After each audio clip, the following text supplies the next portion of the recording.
So yun, testingin muna natin yung distortion. So yan yung nakailaw pag naka-distortion.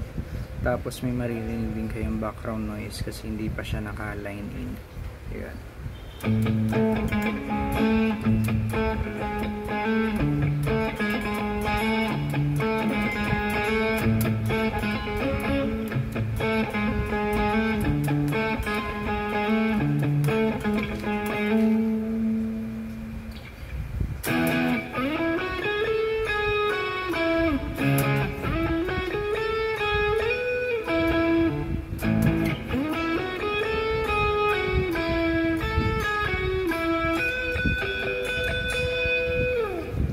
Yung pangalawang effects niya, ayan, nakailaw mas marami.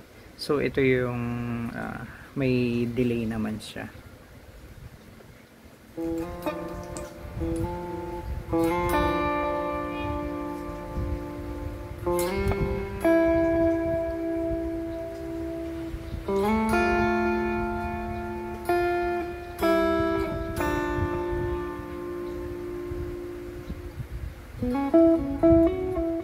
Ayun na, may delay.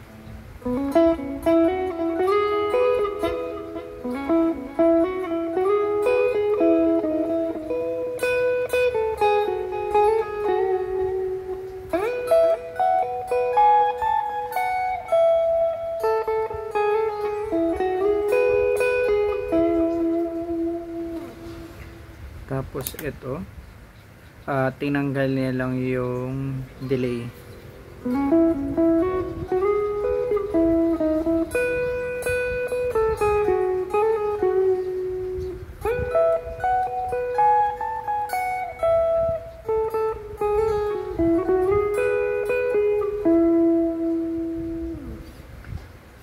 So yung last niya, ito yung parang pinaka-clean niya. So wala nakailaw.